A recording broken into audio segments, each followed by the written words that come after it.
కేవలం 7,999K up to 10 kgs వరకు బరువు తగ్గి అధిక బరువు నుంచి వచ్చే ప్రధాన సమస్యలను దూరం చేసుకోండి. ఒకే తరహా పాత్రలకి పరిమితం కాకుండా ప్రతి సినిమాతో కొత్త ఛాలెంజ్ ఎంచుకుంటూ ముందుకెళ్తున్న నటుడు Rishab Shetty. Folk, mythological, historical జానర్స్లో ఆయన చేస్తున్న ప్రయాణం ఇండియన్ సినిమాపై ఎలాంటి ప్రభావం చూపబోతోంది?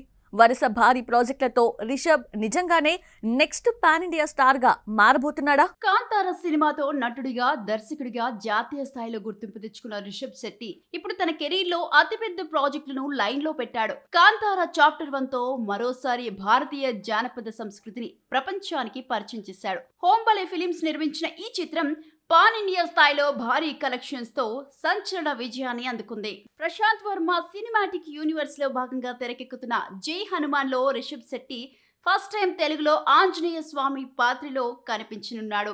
హంపీలో జరిగిన గ్రాండ్ పూజా కార్యక్రమంతో షూటింగ్ ప్రారంభమైన ఈ చిత్రం మైథలాజికల్ యాక్షన్ ఎంటర్టైనర్ గా రూపొందుతోంది. ఈ సినిమాలో రానా, తేజ సజ్జా కూడా కీలక పాత్రల్లో కనిపించనున్నారు. ఇక హిందీలో the pride of Bharat Chhatrapati Shivaji Maharaj సినిమాతో మరో భారీ సవాల్ కు సిద్ధమవుతున్నాడు రిషబ్. సందీప్ సింగ్ దర్శకత్వంలో తెరకెక్కనున్న ఈ చారిత్రక చిత్రం 2 భాగాలుగా మరాఠా యోధుడు శివాజీ పూర్తి జీవితాన్ని ఆవిష్కరించనుందని సమాచారం.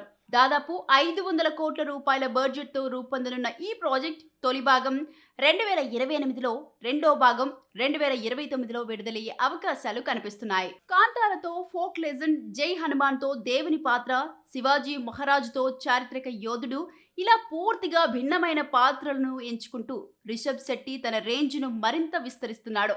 కన్నడ హీరోగా మొదలైన ఆయన జర్నీ ఇప్పుడు నిజమైన పాన్ ఇండియా స్టార్ గా మారిన కథగా నిలుస్తోంది.